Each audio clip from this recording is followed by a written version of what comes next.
Boa noite. Estamos com mais um encontro literário Cordel Escrita Feminina em Pernambuco. E para quem não me conhece, eu sou Eulina Fraga e cá estou com Shirley Rodrigues. Boa noite, Shirley. Boa noite a todos.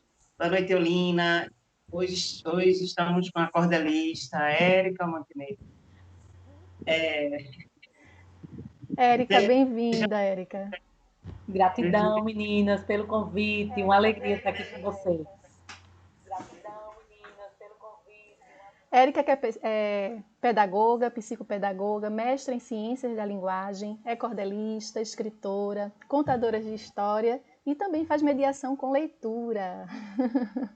Então, Érica, toda trajetória ela tem um ponto inicial. E a sua trajetória na literatura de cordel acontece de maneira linda, em formato de uma homenagem. E eu gostaria que você falasse um pouquinho. Eu gosto muito de contar essa história, porque é uma história que, de fato, começou com uma generosidade da pessoa que me ajudou a fazer isso, que foi a Lúcia Costa Carvalho, né? Nós éramos colegas de trabalho numa empresa, a gente prestava serviço para uma empresa e viajávamos para o interior. E aí a gente estava no ônibus conversando a caminho dessa viagem e ela me mostrou, me deu um cordel de presente. Eu disse, olha, esse tem cordel. Aí eu falei, veja como as coisas são. Eu falei, Lúcia, eu adoro isso aqui, meu avô também. Eu não sabia nada de cordel, né? Eu sei pouquíssimo hoje e não sabia nada ainda. E eu falei, eu adoro isso aqui e tal. Comecei a conversar com ela. Ela disse, é muito fácil de fazer, ó, Lúcia. Muito fácil de fazer, a mestra.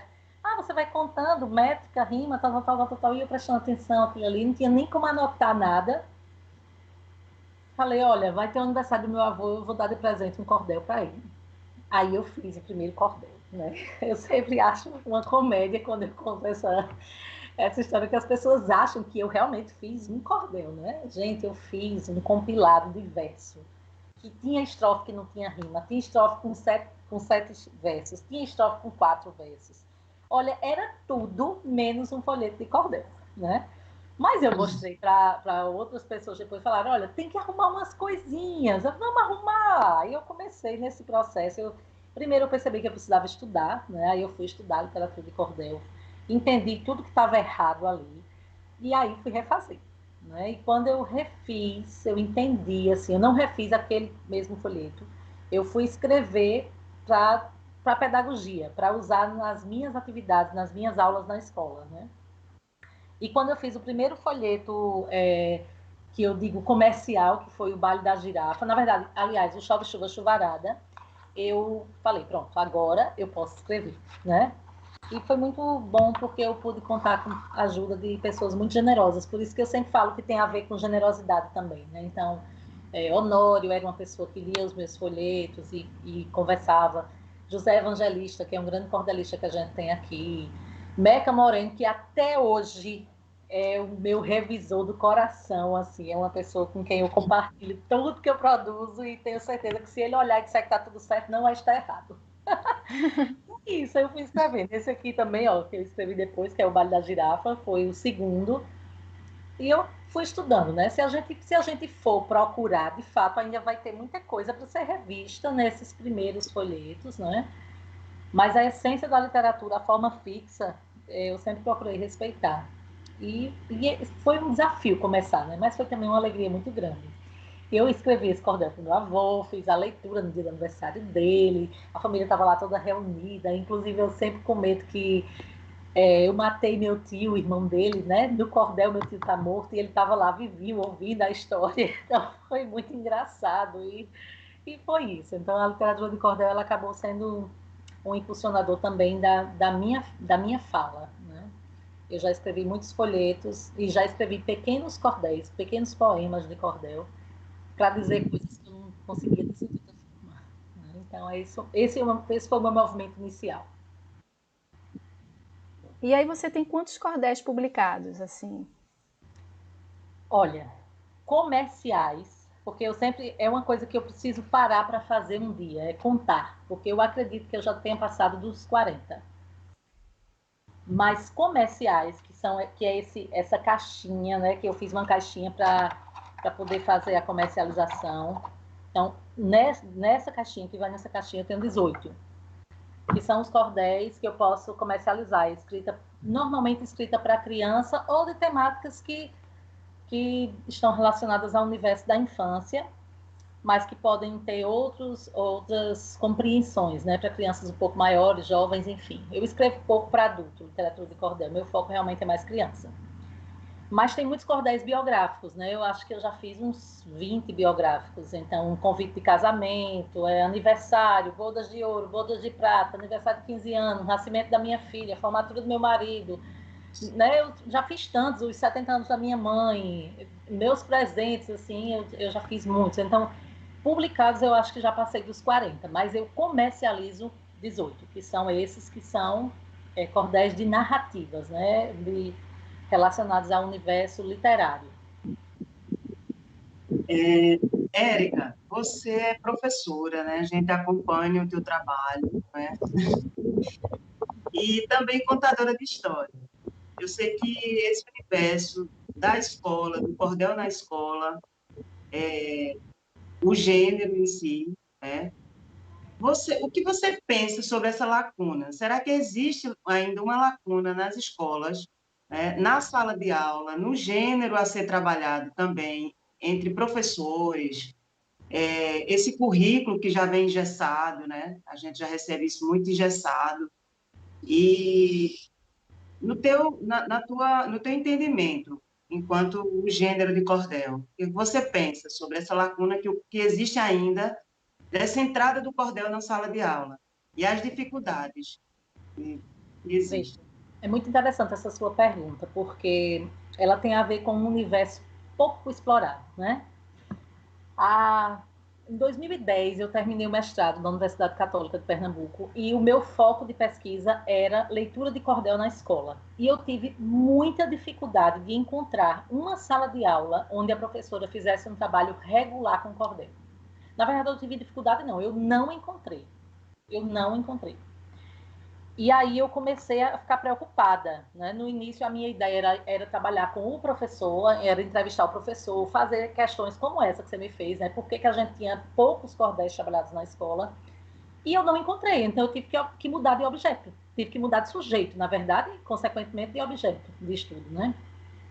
Aí eu fui estudar as produções das crianças, porque aí os professores também não se preocupariam em abrir as portas das suas salas, né? Em relação a cordel, já que era uma coisa que era tão pouco trabalhada.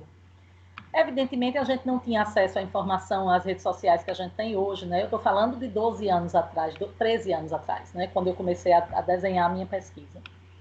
E aí eu conversando com uma grande amiga, ela falou, olha, eu trabalho com os meus alunos, não acho que dá, se fosse para você fazer a entrevista comigo, não, eu não toparia. Eu disse, nem eu poderia, porque não poderia pesquisar a minha melhor amiga, né? Mas, como são as crianças, eu acho que não vai ter nada a ver. Aí eu conversei com a orientadora na época, ela disse, pode fazer, não tem problema nenhum, porque a gente vai estar... O sujeito não é o professor, que é uma pessoa que você conhece, é a criança, então não vai ter manipulação de dados e tudo mais. Fizemos toda essa questão, esse acordo metodológico, né? Essa revisão do que a gente podia e não podia, e eu fui pesquisar. Não tinha absolutamente nenhuma pergunta para professor, mas aquilo que era claro na minha cabeça naquela época ainda é claro hoje, que é a maioria dos professores não conhece literatura de cordel e, portanto, não trabalha com ela. Não é? Quando eu falo conhecer, não é ler um folheto, porque qualquer pessoa é capaz de ler um folheto. Não é? Inclusive, eu escrevi um artigo para um congresso, acho que não lembro se foi para o Colli, tenho quase certeza que foi para o Colli, que foi falando sobre a presença do cordel na sala de aula, e eu tenho dados de pesquisa de professores que disseram, olha, eu não sei ler cordel. Né? Então, isso é uma coisa muito séria, porque o que a gente está falando? O que significa ler cordel? É ler poesia, é ler ritmado, o próprio texto oferece essa cadência. Né?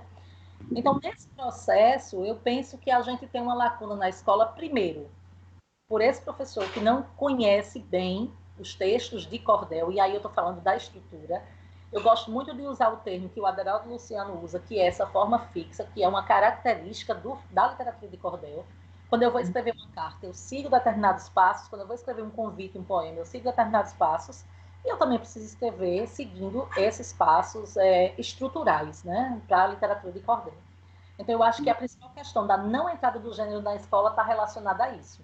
A ausência de conhecimento específica do professor. Aí você me diz assim, mas Érica, todo professor sabe o que é um cordel.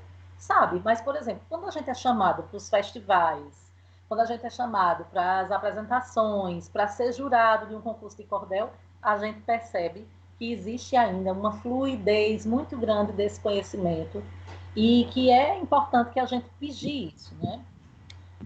Uma outra coisa que eu acho que é muito legal a gente pensar é que a própria BNCC, né, que é a Base Nacional Comum Curricular, o documento que rege o currículo no país hoje, ele tem habilidades relacionadas à literatura de cordel, habilidades específicas para a literatura de cordel, ou seja, está lá, a criança tem que aprender a ler cordel, a criança tem que aprender a declamar cordel, né? Então, se eu tenho lá uma habilidade, se quando eu era criança alguém tivesse trabalhado cordel comigo, eu certamente teria menos dificuldade para memorizar do que eu tenho hoje. Eu não memorizo, né? Quem trabalha com os meus cordéis, quem conversa comigo sobre cordel, sabe que eu não declamo os meus cordéis, porque eu não memorizo, né? Me falta uma habilidade aí. Né? Eu brinco muito com a Mariana, que ela diz, você pode memorizar. Eu digo, mulher, não tenho tempo, não tenho cabeça, a minha hiperatividade não deixa, um monte de coisa, né? Mas, enfim, eu penso que tem a ver também com essas habilidades que a escola pode ajudar a construir. Né? Eu acho que o cenário da literatura de cordel hoje poderia ser melhor nas escolas se a gente tivesse também políticas públicas relacionadas à distribuição de literatura de cordel. Não tem. Não tem. Né? A gente, no máximo, vai ter livros em cordel nas escolas, mas o folheto, por exemplo, não tem, salvo raras exceções quando os professores compram, ou quando alguém doa, ou quando a gente vai na escola que leva, mas do folheto mesmo, a gente não tem. E essa chegada dos livros em cordel, ela é muito recente, né? Ela tem aí uns 10 anos, talvez. Né? Eu tenho um dos meus livros é de 2013, e foi um dos primeiros livros em cordel que chegou nas escolas. Então, é bem recente isso. Eu estou falando dos livros ilustrados para crianças, tá? Porque a gente tem muitos outros livros em cordel que já estavam na escola antes, mas eu estou falando do livro ilustrado, esse que chega pertinho da criança, que vai no colo dela. Essa realidade a gente conhece, não é, Isso. Eulina? Falta e falta muito ainda, né? Sobretudo os folhetos, porque quando você chega em uma biblioteca da escola, visivelmente você sente a falta, né? A lacuna dos folhetos na biblioteca, né? Que o aluno possa ter acesso, que ele possa ter acesso ao gênero, que ele conheça quem escreveu o cordel, né? Os cordelistas. E falando nisso, Érica, o que estamos vivenciando aqui, eu acho que é mais do que um desafio, né? É desafiador, porque essa vivência da mulher na literatura de cordel, sobretudo no nosso estado, eu acho um desafio. E na escola é maior ainda. Né? Eu acho que a gente está com um novo olhar, né, para o gênero da mulher, né? Dessa entrada da mulher na escola, né, da mulher cordelista. Não só a mulher, mas também as suas obras. Né? Aqui no Estado, a gente está nessa luta, né? Que as mulheres elas possam mostrar o seu trabalho nas escolas, porque a escola, eu acho que é o primeiro local e é onde precisa abrir as portas para o cordel, não só para o cordel, mas a questão de gênero é urgente. Né? O que você pensa sobre essa urgência da entrada e do trabalho das mulheres cordelistas nas escolas? É desafiador, né? É engraçado essa pergunta, Shirley, porque, veja, eu tenho duas questões sobre isso. A primeira é que a gente está num estado que tem uma das maiores quantidades de mulheres cordelistas, né? Isso. Apesar de eu não ser pernambucana, eu digo que eu sou paraibucana, porque eu tenho quase o mesmo tempo de vida que eu tenho em Pernambuco, eu tenho da Paraíba, onde eu nasci, né? Eu sou de Campina Grande, na Paraíba. Eu vim para cá há 17 anos. Eu saí de lá com 22 anos, então daqui a pouco eu estou aqui parado, né? E eu sempre considero isso, que a gente não tem ausência de referências, né, femininas aqui no estado. Nós temos importantes referências, inclusive professoras cordelistas, né? Muitas professoras cordelistas aqui, né? Inclusive a minha mestra, Lúcia Costa Carvalho, é uma grande professora, né? Professora, não professora de cordel, professora de tudo, uma pedagoga, uma mulher que trabalhou com formação de professores. Então, a gente tem, para mim, a maior referência de cordel que eu tenho no estado hoje relacionada à educação é a Lúcia, né? Na verdade, hoje não, sempre tive. Então, você tem a Mariane, que faz um trabalho voltado para a educação de criança, tem a Suzana, tem a Rivani Nazário, tem o Edgar, né? E aí eu estou falando, estou trazendo a questão do homem, mas no sentido da produção voltada para a criança, para a escola. Mas se a gente pega aqui essas 5 mulheres que eu citei, a Ângela, né? Fora as muitas outras, tem as outras meninas, a Madalena, que produz, a Madalena Castro, que produz um trabalho incrível também com cordel. Se a gente vai juntando essas meninas, né? Aí eu estou falando só daqui do estado. Imagina a quantidade de mulheres que ainda tem aí Brasil afora. E o Cordel Sem Machismo deu a oportunidade da gente conhecer ainda mais mulheres, né? Então, quando eu trago essas meninas para cá, né, para essa referência relacionada à escola, não me faltam referências. Não me falta. Mas falta a oportunidade de ter o material delas nas minhas mãos como professora, né? Falta as políticas públicas, por exemplo. Eu trabalho em 2 prefeituras, em nenhuma delas a gente tem políticas públicas relacionadas a trazer o cordelista para a escola de forma remunerada, a cordelista, né? Então, como é que eu vou trabalhar com as obras das meninas? Eu trabalho com o pouco que eu tenho, né? Eu vou trabalhar com um folheto que eu tenho, com um livro que eu compro, com um livro que a gente... recentemente eu ganhei de presente da Mariane a caixinha dela, então eu vou trabalhar porque ela me deu de presente ou porque eu poderia comprar, mas a gente não tem isso na escola. Tem a da Suzana também, né? Então eu acho que tem isso, essa entrada dos poetas cordelistas, das poetisas ou poetas cordelistas também, ela tem a ver com esse processo, né? Que precisa haver uma política pública. Na rede privada, as pessoas chegam, né? A minha filha estuda numa escola particular e teve um ano desse que nas festas juninas estava lá a Mariane Bicho. Eu fiquei emocionada quando vi. Não é porque foi Mariane somente, né, que faz um trabalho incrível que a gente reconhece.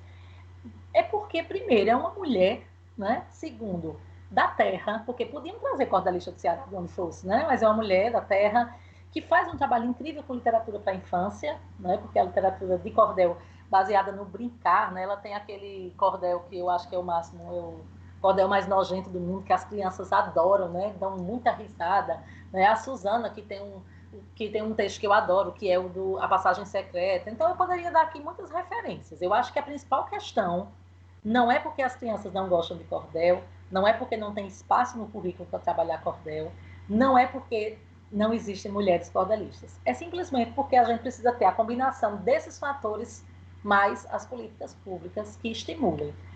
A entrada da literatura de cordel na BNCC é uma coisa boa? É.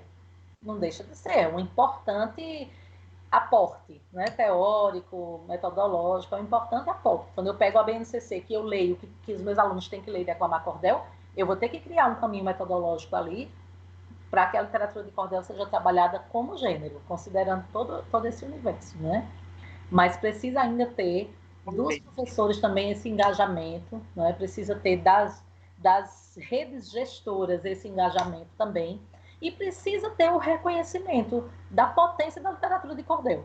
Não é qualquer textinho, não é um texto inferior, não é? Muito pelo contrário, a gente tem um texto de alta complexidade. Se fosse tão simples, tinha um bocado de gente escrevendo. Exato. Voltei porque eu tive um probleminha aqui na Que bom que conexão. você voltou. Agora, só continuando aqui para a fala dela, que foi tão importante, a questão de políticas públicas voltada para o cordel. É essa nossa luta, né, Shirley? Levar justamente o gênero mulher na literatura de cordel nas escolas. Então, foi esse o intuito do nosso livro Cordel de Escrita Feminina em Pernambuco, né? Enquanto professora, levar aquele folheto, isso... Adoro! E conhecer quem é essa, quem é Érica Montenegro, quem é Mariane, quem é Ângela, né? Associar o folheto à trajetória poética dessa cordelista. E está sendo uma luta levar para as escolas públicas, prefeituras, né, Shirley? Que é um trabalho que a gente está desenvolvendo aí. Pode falar. E conhecer também essas referências, né?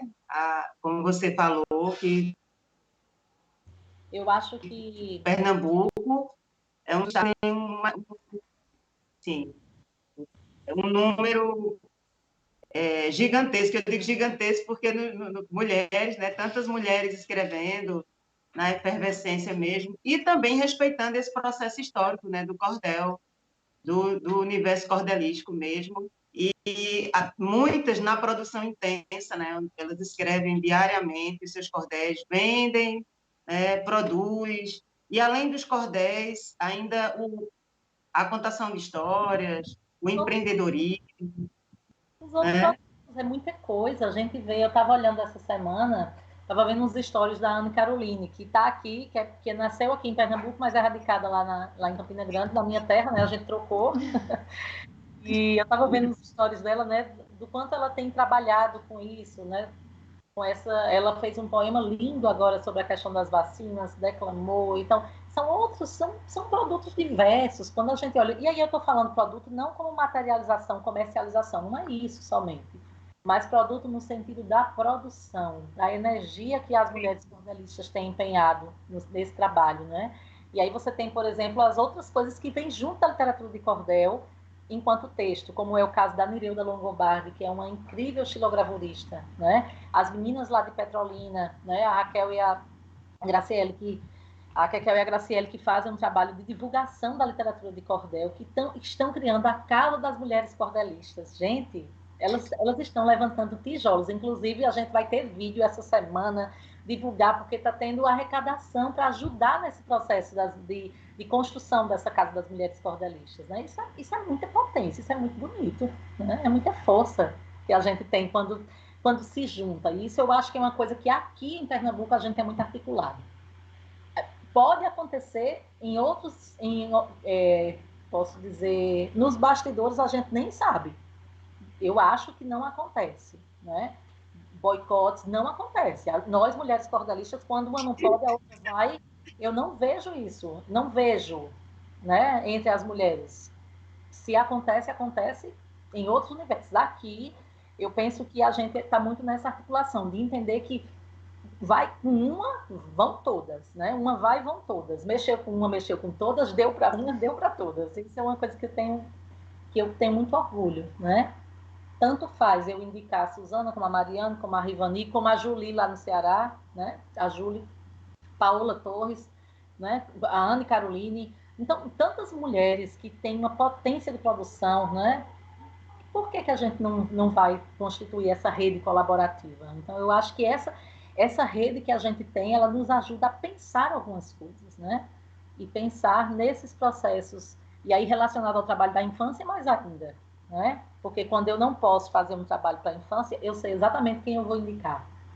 Quando eu preciso de alguém que vai ensinar a escrever cordel, eu sei exatamente quem é que eu posso indicar. Isso é muita riqueza, né? Eu considero isso uma grande riqueza do nosso trabalho aqui no estado, assim.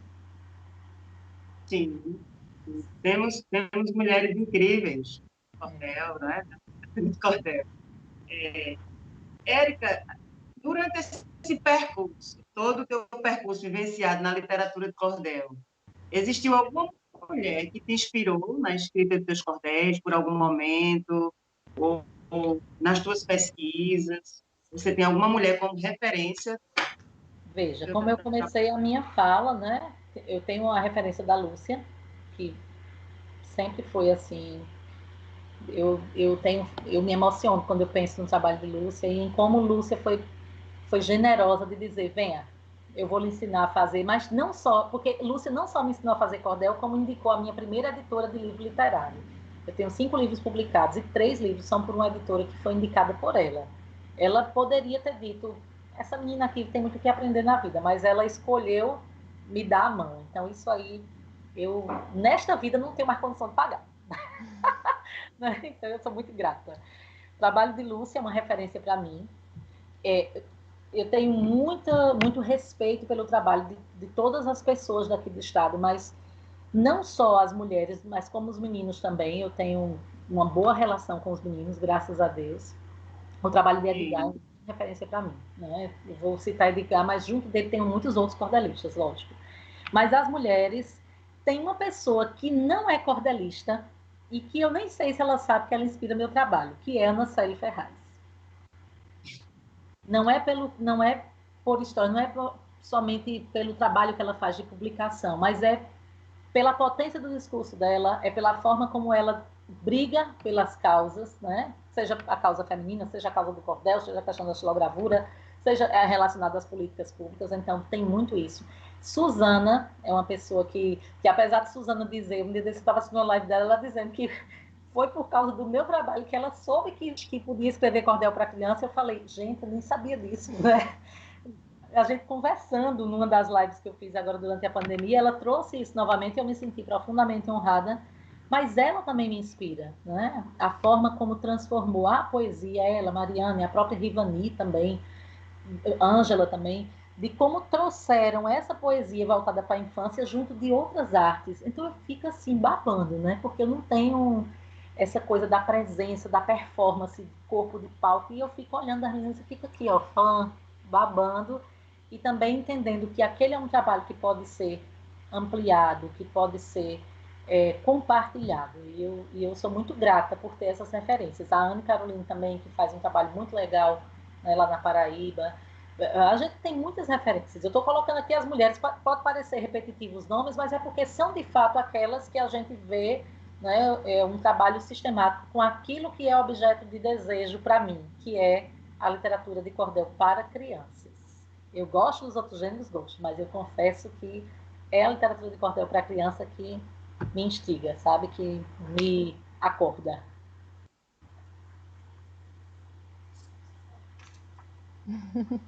Perfeito. Bom, Érica, o seu trabalho está muito voltado justamente para a leitura, né? Incentiva a leitura, ler por prazer e ler para aprender. E a literatura de cordel está aí, nesse meio. E aí eu gostaria que você deixasse uma mensagem, porque já estamos finalizando esse nosso encontro, né? Que está perfeito, mas aí... Rapidíssimo! Eu tenho depois eu tenho uma pergunta. A gente ainda tem um Então, minutinho. mas assim, eu gostaria que você deixasse uma mensagem aqui justamente sobre a questão da importância da leitura de cordel em sala de aula, que é a nossa luta, né, constante. Você pode recitar, deixar uma mensagem, certo? E aí Shirley continua com as perguntas. Veja, eu penso assim, ler cordel na escola não é nenhum favor, né? É uma forma da gente ensinar as crianças pela poesia um grande amor. É ir além, muito além das letras. É gostar de ler com fervor. Né? Eu acho que quando a gente pensa na leitura de cordel na escola, a gente tem muitas coisas que estão para além dessa linguagem nordestina, né? Dessa ideia do nordestino somente. A gente tem cordel sendo produzido no país inteiro, né? Bastou a gente botar a plaquinha do cordel sem machismo, que apareceu cordelista no norte, no sul, no leste, no oeste, sudoeste, todas as regiões do país a gente tem cordel. E eu me sinto muito orgulhosa de estar nesse universo, sabe? E mais ainda, de estar nesse livro. Olha, isso aqui, para mim, vocês não sabem o presente e o orgulho que foi, né? E eu acho que quando a gente lê literatura de cordel na escola, a gente está trazendo a oportunidade das crianças irem, além dessa coisa muito refém de um multiculturalismo, que muitas vezes a gente vê somente nas festas juninas, ou no folclore, ou no carnaval, que traz alguma coisa, né? Quando a gente trabalha com cordel na escola, a gente está ensinando a essência da poesia, e a poesia que não está centrada somente nas coisas do Nordeste, né? Não é só isso, não é só Nordeste. A gente tem o Brasil e o mundo, né? Se a gente pega a dissertação da Maria Alice Amorim, por exemplo, se a gente pega o trabalho daquela exposição Universo do Cordel, que levou o J. Borges, o Marcelo Soares lá para a França, para a Europa toda, né? A gente vai entender que cordel não é só uma coisa do Nordeste. Cordel é um mundo, né? É o mundo do cordel e o cordel para todo mundo. Né? Então, eu acho que a escola precisa abraçar a literatura de cordel, precisa abrir as portas, precisa incluir esse gênero no cotidiano e não apenas nas duas festividades culturais do ano, que são São João e o folclore. Né? Tem cordel para tudo quanto é conteúdo. Basta pegar o trabalho dos cordelistas, que vocês vão ver que tem, olha, para tudo, Abdias Campos, que eu esqueci de citar também, que eu acho que é uma grande referência. A gente tem Abdias Campos, Rivani, Mariane, são pessoas que não escrevem para um conteúdo, escrevem uma narrativa, mas quando você olha dentro daquela narrativa, você vai ter uma série de coisas que a escola pode abraçar, né? Então, por que não abrir as portas? Por que não convidar os cordelistas, fazer um esforço de monetização dessas pessoas que vão? Porque muitas vezes as escolas, grandes escolas, convidam as mulheres cordelistas, os cordelistas também, e não é feito esse reconhecimento do trabalho. É muito trabalho. Escrever um folheto de cordel não é fácil. Recentemente, uma pessoa me perguntou, em quantos dias você escreve um cordel? Eu disse, depende. Tem cordel que eu vou levar 100 dias, tem cordel que 30, tem cordel que 20, tem cordel que 1000 dias eu não vou terminar. Então, depende, né? Depende, é trabalho. E é preciso que a gente respeite e acolha esse trabalho, para que a gente tenha o lugar dos poetas e das poetas cordelistas numa cena que não seja apenas 2 vezes ao ano, mas seja tão cotidiano, né? Como diz o poeta Murilo Mendes. Que ótimo, Érica. A pergunta está bem afinada do que você acabou de responder. Mas eu vou fazer sobretudo nas bibliotecas, né? A gente percebe que você tem um trabalho voltado também para as bibliotecas, né? Que aí a, afina a contação de histórias, já com esse espaço de leitura, né? Na tua concepção e também nas vivências do teu trabalho com as bibliotecas, qual o teu posicionamento em relação ao trabalho do cordel, do folheto, nas bibliotecas públicas e comunitárias do Estado, com os folhetos? O mesmo problema que a gente citou há pouco, né? Não tem folheto. E quem tem, não tem como repor esses folhetos sistematicamente. O que é que acontece com o folheto? A gente tem um material que é frágil, que é delicado, né? E que precisa ser reposto constantemente, porque nenhuma criança, quando acabar a pandemia, porque a pandemia fez uma coisa muito interessante, né? Que foi deixar a gente um ano lembrando de tudo que está lá guardado no nosso trabalho. Tem muitos materiais meus que estão lá na escola que eu vou trazer, porque eu acho que daqui para frente eu vou precisar deles. Então, eu tenho folhetos de cordel na minha escola que estão rasgados, dobrados, amassados. Eu já cheguei numa escola que os folhetos estavam todos assim, ó, porque era pendurado aqui e eles, com o tempo, a umidade, né? Eles foram fechando aqui, ó, estava todo assim penduradinho lá, né? Aí eu falei para a pessoa que trabalha lá, eu falei, tira esses folhetos daí, dobra eles ao contrário, bota embaixo do livro pesado ou passa o ferro, né? Aí quando passa o ferro ele fica duro. Então tem essas questões também relacionadas ao material, a questão gráfica, né? Que a gente hoje está muito melhor, porque o papel, por exemplo, dos meus folhetos, nenhum é com papel jornal, né? Eu imprimo todos os meus folhetos, eu imprimo com a editora Coqueiro. E lá eles usam esse papel, que é um papel de gramatura boa, ele não dobra, ele não é esse como a gente tinha antigamente, que era o papel jornal, né? E por questões relacionadas à imprensa da época, a gente tinha esse papel mais fino, né? Ainda temos algumas gráficas que fazem, sim. Então, eu acho que, primeiro, essa questão da própria escola dizer, olha, tem que ter folheto de cordel na biblioteca. Na minha escola tem, e já tinha antes de eu chegar na biblioteca, eu acho que é muito importante dizer isso, já tinha antes de eu chegar, tinha um pequeno acervo, hoje em dia eu doei uma parte do meu acervo para a biblioteca da escola, e aí, a escola onde eu trabalho é de crianças pequenas, então não é qualquer folheto que entra lá, né? Tem esse detalhe também. Então, quando a gente vai fazer mediação de leitura, a primeira coisa que a gente considera é quem é o meu sujeito, quem é o meu interlocutor, para quem eu vou ler folhetos de cordel. Então, eu vou ler folhetos de cordel para crianças até 10 anos de idade. Eu não posso trazer determinadas temáticas, não é? E não é que eu não posso, como está lá na Bíblia, né? Tudo pode, mas nem tudo convém, não é? Então, tem essa questão também do cuidado com a seleção. Nas bibliotecas comunitárias, eu conheço algumas que fazem um trabalho incrível com cordel. E aí eu queria destacar uma coisa que eu acho que é importante quando a gente fala da presença do cordel, né? Que é a gente ver que existem outros canais além do folheto. Então, os livros, né? Os livros que estão lá estruturados em verso, em prosa, né? Com xilogravuras. Esse aqui é um dos meus, que está lá também estruturado em versos.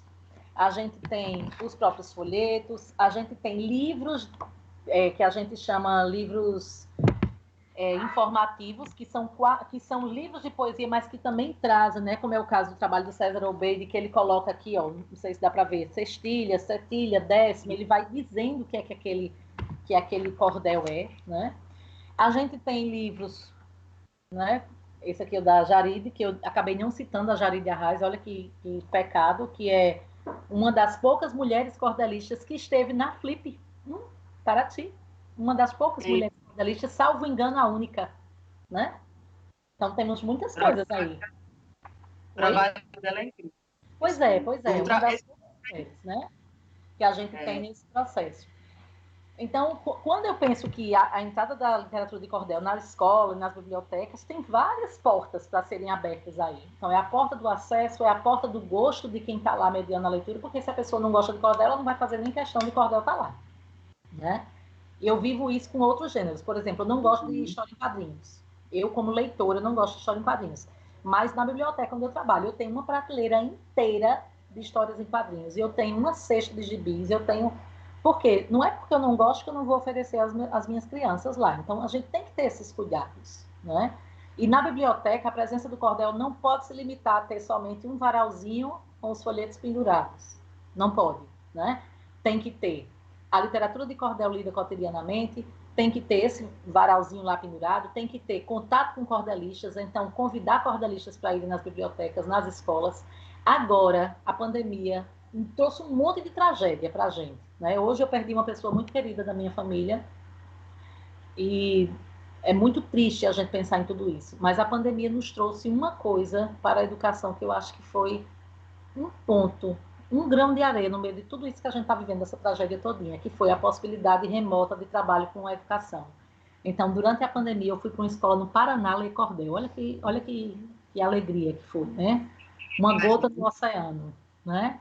Ler cordel para quem está lá no Paraná. Ouvir as crianças declamarem meu cordel. Eu chorei, eu me emocionei. Só de falar, me emociono de novo, né? Então, chegar a cordel na escola, na biblioteca, tem que ter afeto, tem que ter amor, tem que gostar, né? Tem que pegar o professor e dizer, professor, sente aqui, você sabe que é cordel? Não sei, então vamos sentar e vamos estudar, né? Eu não posso trabalhar literatura de cordel, ensinar as crianças a produzir cordel sem saber o que é esse gênero e sem gostar desse gênero, né? Então, quando eu vou fazer as oficinas com os professores, eu começo cantando com eles, né? Eu pego lá... Certo dia de manhã, tava o sapo na lagoa, deitado na sua pedra, curtindo um pouco à toa, quando ouviu o senhor grilo cantando a sua loa. Aí os professores olham assim e dizem, isso é cordel? Dá para cantar? Dá, né? Quando a gente começa com afeto, a gente vai trazendo os professores para ali, eles chegam, não tem outra. É difícil um professor dizer que não gosta de cordel quando ele é convidado a ler literatura de cordel do jeito certo, que é o jeito do afeto, né? Então, eu acho que esse é o caminho, precisa ter isso. Não é só distribuir livro, não é só distribuir folheto. Tem um bocado de coisinhas aí nesse caminho para serem conquistadas. A formação de leitores, né? Sim. Vai além também de só ler o folheto, né? A roda de conversa depois, né?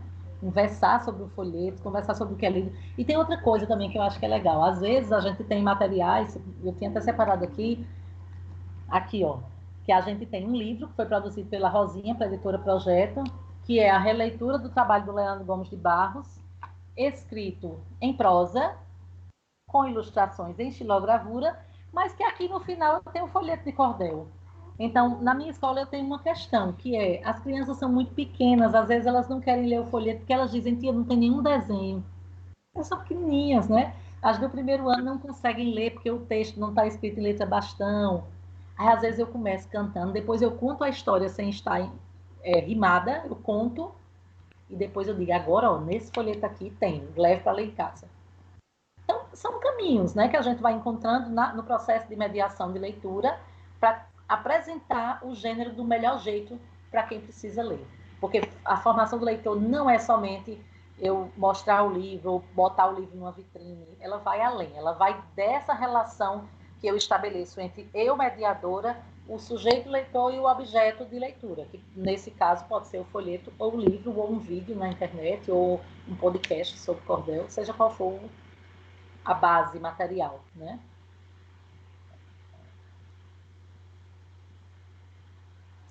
Shirley, tá escutando?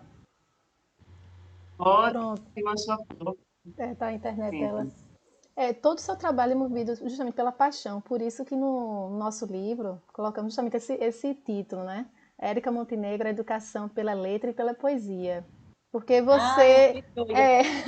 porque a sua trajetória poética é justamente assim, montando as bibliotecas afetivas. A gente vê mais ou menos assim, né? E todo o seu trabalho aí na produção da literatura de cordel, da questão mesmo da leitura em si, né? E aí, E eu tô, sim, pode falar. eu tô com um projeto novo e eu não lancei ainda esse projeto, porque eu falei, vai ter a live das meninas e eu vou dizer ao vivo, né?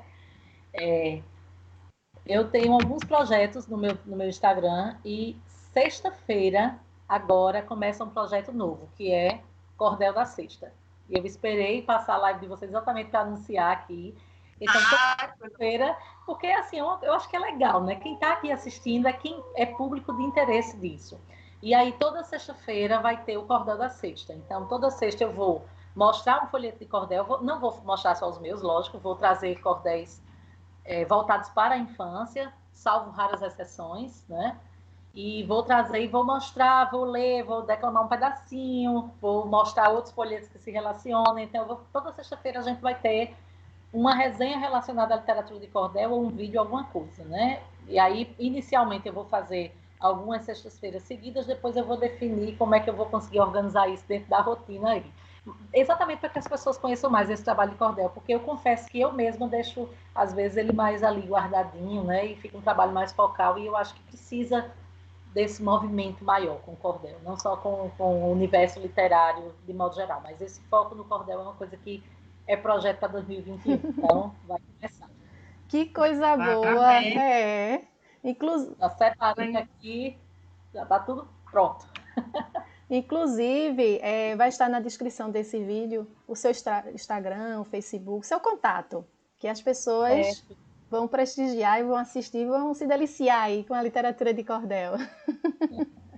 Fico muito grata. Eu acho que são canais, né, que a gente vai compartilhando as coisas. Eu não tenho uma relação muito comercial, assim, porque eu sou professora, o meu trabalho é ser professora. A minha essência financeira é da educação, mas eu gosto muito desse espaço de troca que é o Instagram, que é o trabalho. O YouTube eu não invisto muito no canal do YouTube, porque eu não tenho tempo, né? Eu faço um trabalho muito no Instagram. E eu gosto muito da relação direta também com as pessoas, sabe? Para as pessoas entenderem que quem escreve cordel é uma pessoa comum e que elas podem aprender cordel. Inclusive, a Mariana lançou agora um curso, eu fiz uma live com ela num sábado desses, exatamente o Encantar em Cordel, para as pessoas aprenderem, né? O que é o folheto de cordel, e aí, se elas quiserem produzir cordel depois, elas vão produzir instrumentalizadas, como tem que ser, para não produzir qualquer coisa, né? Qualquer folheto, mas produzirem o gênero carregando todo esse respeito que a gente tem por ele, né? Mas além da mulher cordelista, da professora, você move essa paixão, né, pelo universo da leitura do cordel na escola. Essa realidade é fantástica, porque a gente vivencia, né, as nossas dificuldades da entrada do gênero na escola, das vivências do gênero do cordel na sala de aula, a dificuldade do entendimento, desse entendimento, dessa prática do professor, né, de utilizar o cordel, do gênero na sala de aula, nas bibliotecas também, o direcionamento da leitura, né, do gênero, que não vai... E a formação do leitor é além disso, é além de pendurar, como você acabou de falar, os cordéis, ou deixar lá o livro quietinho, ou não impulsionar o aluno, né, orientar, ter essa orientação da leitura dos livros. Quando eu falei da formação do leitor, deixar o cordel pendurado e não instigar o aluno a ler e orientar qual é a melhor forma dentro do gênero, né? até declamar mesmo, usar as técnicas, os alunos aprenderem, aí a gente vai descobrindo novos poetas, né? Tá. A, a gente trabalha muito gênero em sala de aula, então essas vivências, né, com o gênero diário é importantíssimo, principalmente os professores de língua portuguesa, que a gente, e os pequenos também, porque às vezes até as salas dos menores, as rimas, né, a música, a musicalidade das rimas, eles vão entrando no... Vão, eles Você... quando eles descobrem que podem cantar, olha, eu fiz um trabalho uma vez lá na escola com os livros, né? Que a gente tem muitos livros, eu separei uns aqui, inclusive, para mostrar. O meu último livro, inclusive, é cantando, e quando esse aqui, o da Aranha Bailarina, que é o último, aí geralmente, quando eu lanço um folheto novo, né, ou um livro novo, eu faço alguma coisa com eles na escola. E quando teve o lançamento da Aranha Bailarina, foi muito engraçado, porque eu chamei uma turma lá, li para eles, aí cantei uma parte, né? Aí quando terminou, gostei da história, gostei e tal. Vocês acham que isso é o quê? É um poema. Ah, que legal. Aí eu fui dizer, olha, é um poema. Mas será que é um poema? Vamos contar aqui. Aí brinquei um pouco. Tinha uma turma de quarto ano, né? Que inclusive terminou agora o quinto ano e a gente tinha um monte de coisa pensada para trabalhar com eles. Ia ter um livro produzido agora em 2020, eu já estava com a apresentação toda na minha cabeça em cordel, enfim, né? A pandemia nos roubou isso. E eu lembro que depois eu falei, vocês sabiam que esse texto que está aqui poderia estar num folheto desse aqui? E eles ficaram assim, ó, parados.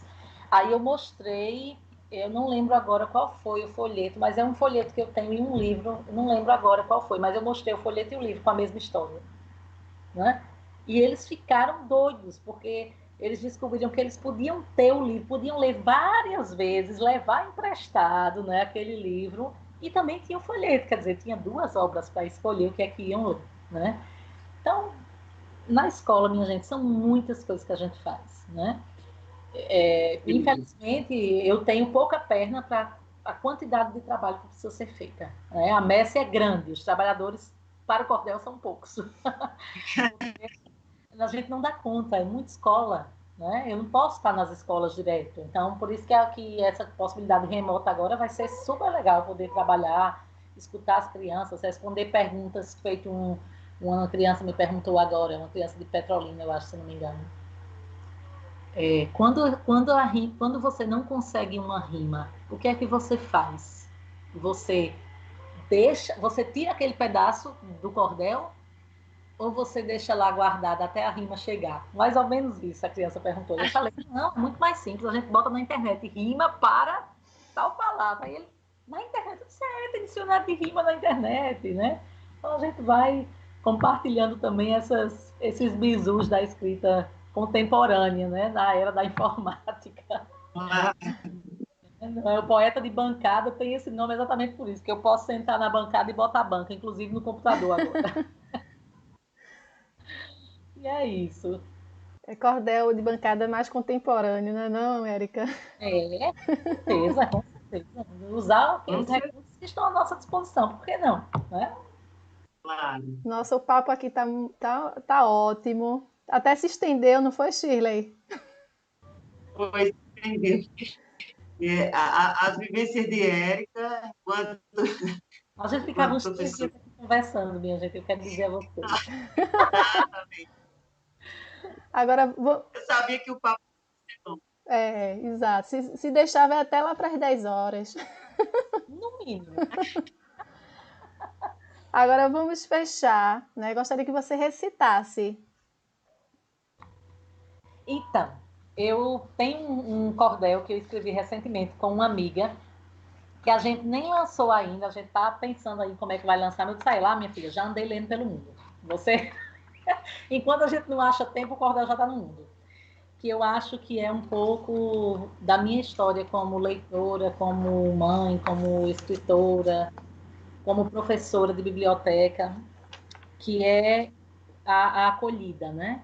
A acolhida aos sonhos, aos desejos. Se eu cheguei a escrever o que eu escrevi até hoje, tenho tantas coisas na minha cabeça, eu devo a uma família que me constituiu leitora, né? Há uma mãe que me contava histórias, uma avó que me contava histórias, né? Há uma filha para quem eu conto histórias. Então, existe um contexto aí, né? E aí, conversando sobre todo esse universo, eu fiz uma live com uma amiga, que é a Leila Branco, que também é cordelista, que escreve, que publica pouco, mas escreve muito. Que eu falo para ela, querida, desengaveta esses textos, né?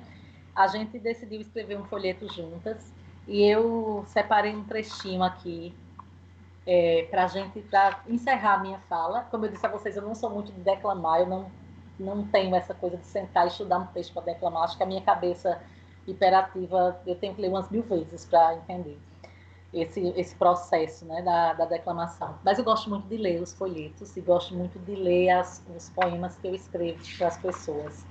E eu vou ler um trechinho desse aqui, Toda a Família é Morada de Amor, que é um cordel que fala desse universo do afeto, né?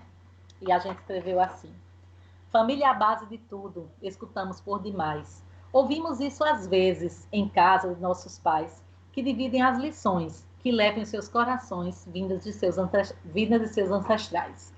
Mas responda rapidinho, pensando agora com a gente. Todo mundo tem família, tem famílias diferentes. O que é mesmo família? Será onde há partilha? São perguntas recorrentes. Você sabe o que é família? Vem cá que eu vou te dizer. É onde tem aconchego. Tem bronca com bem querer. Quem manda, é lá que mora o abraço, que manda embora o cansaço para a gente se refazer. Família é amor latente, que faz a gente crescer. Viver como ser humano, que respeita o outro ser, que te ensina de verdade que a tal felicidade só juntos se pode ter.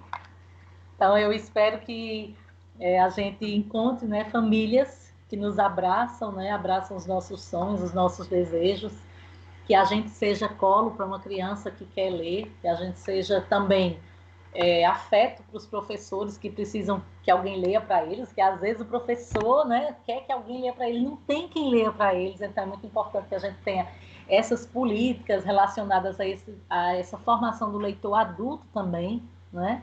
Eu espero que a gente tenha uma família de mulheres cordelistas que produzam muito cordel, né? E de pessoas como vocês duas, que não estão na escrita do cordel, mas estão, né, nos guiando pelo mapa da rima aí, como vocês fizeram tão brilhantemente, né? E vão abrindo os portais, né? De outras formas, de outros caminhos. O trabalho com poesia não é só a escrita, né? É isso que vocês fizeram também, é o que a Ana Célia Ferraz faz, né? É o que tantas mulheres, a Paola Torres como médica, que está lá escrevendo cartilha, eu disse, daqui a pouco você vai, uma vez a gente bateu um papo no Circuito Cultural de Pernambuco, e eu fiquei com vontade de dizer a ela assim, querida, daqui a pouco você vai receitar em cordel, porque ela faz tudo em cordel, né? E eu lembro que na live que a gente fez, no bate-papo que a gente fez, eu falei, como ela trabalha com oncologia, eu falei, olha, não sei se eu queria ser sua paciente, mas sua fã eu já sou, né? E a gente brincou com isso, porque tem muito o que fazer, tem muito trabalho. E eu espero que a gente seja, né, essa chave que distorce, que abre esse portal aí para um monte de gente que precisa passar por ele. Eita. Sim. A gente agradece, muita gratidão, É né, Alina, isso. pela participação, né, pela disponibilidade de estar aqui. A gente agradece demais. E agradece a você nessa noite, né, por sua contribuição. Você é maravilhosa, seu trabalho é maravilhoso aqui no Estado. E Ana é uma Olha assim, ativista, né? Ana é uma ativista no cordel, Ana Ferraz. Eita, mulher danada, ela é arretada. tem uma cesta de mulheres, né? Que eu não vou dizer um balaio. É uma briga boa. É, Ela luta, ela tem. Nossa, Ana é incrível. Cada vez mais ela brilha no universo cordelial, né, Alina? Isso. É, é isso. o papo foi ótimo, não é isso? Foi trocas de saberes E mesmo. E aí eu gostaria de chega na agradecer a você, Érica, né, por estar aqui, compartilhando um pouquinho do seu trabalho, movida a paixão pela leitura, pela literatura de cordel, né? E também gostaria de agradecer as pessoas que estão assistindo, né, prestigiando o seu trabalho, que é belíssimo, tá? Muitas pessoas aqui, Neide Germano, Neide é uma cordelista incrível. isso, escreve muito e publica pouco. É outra que não publica, que agora é que ela começou a desengavetar cordel, mas quando eu conheci Neide, eu acho que ela tinha pouca coisa escrita. Né? Faz um trabalho incrível com declamação também, teatro, é mulherão. Ana Ferraz também está aqui, né? Aninha, prestigiando o trabalho. Então, eu gostaria de agradecer a presença de vocês. E esse bate-papo foi ótimo, não foi, Shirley? Maravilhoso. Já esperávamos, né? Sem dúvida, sem dúvida. Maravilhoso. Parabéns, Érica, pelo trabalho e pela pessoa, né? Também. A gente sabe das suas lutas no cordel aqui em Pernambuco. Olha, eu quero terminar com... Eu rabisquei aqui rapidinho um versinho. E eu acho que a gente precisa ler cordel, precisa comprar cordel, né? Então, procurem as mulheres cordelistas nos seus Instagrams, todas elas têm, todas elas vendem cordel, todas elas distribuem. A gente não tem mais onde comprar cordel. Onde é que a gente compra cordel na pandemia se a gente não tem feira? No Instagram das mulheres cordelistas, né? No Instagram das meninas que tem a Casa do Cordel, né? De todas essas meninas que a gente citou aqui hoje, na Editora Coqueiro, né? Nas outras cordelarias, que também não são poucas, né? E eu quero terminar dizendo assim: foi uma honra estar aqui e com vocês conversar, falar sobre poesia, de cultura popular. Adeus, até outro dia. Um dia a gente vai se encontrar. Então, um beijo.